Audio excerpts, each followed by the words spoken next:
Hi friends, இன்றைக்கி நம்ம வீடியோவில் ஒரு தன்னம்பிக்கை தரக்கூடிய சிறுகதையை தான் பார்க்க போகிறோம். வாங்க வீடியோக்குள்ளே போகலாம். ஒரு இளைஞன் தன்னுடைய கவலைகளையும் கஷ்டங்களையும் பிரச்சனைகளையும் பற்றி யோசிச்சுக்கிட்டே இருந்தான். அப்போது இதை யார்கிட்டையாவது சொல்லி தன்னை சரி பண்ணிக்கணும் அப்படின்னு நினச்சிக்கிட்டு இருந்தான். அப்போது அவன் போகிற வழியில் ஒரு முனிவரை பார்த்தான்.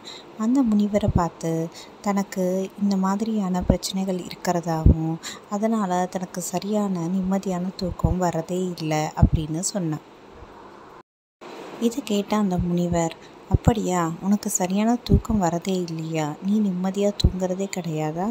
சரி, அப்போனா நான் சொல்கிற ஒரு வேலையை செய்ய அப்படின்னு சொன்னார்.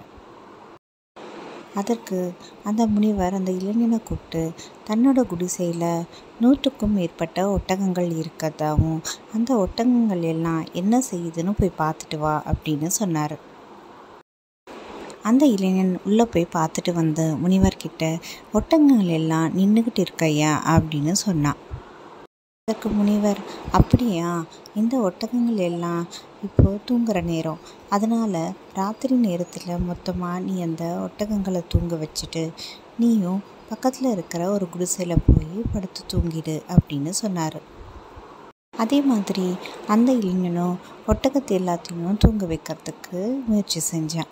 மறுநாள் காலையில் அந்த முனிவர்கிட்ட அந்த இளைஞன் வந்து நின்னான். வெளியே வந்து முனிவரை பார்த்த இளைஞனை பார்த்து முனிவர் கேட்டார், என்ன தம்பி, நல்லா தூங்குனியா அப்படின்னு. ஆனால் இளைஞனோட முகமும் ரொம்ப சோர்வாக இருந்தது. ஐயா, ராத்திரியெல்லாம் என்னால் தூங்கவே முடியலை அப்படின்னு சொன்னான். அச்சோ, அப்படியா, ஏன் தம்பி, என்ன ஆச்சு அப்படின்னு அந்த முனிவர் கேட்டார்.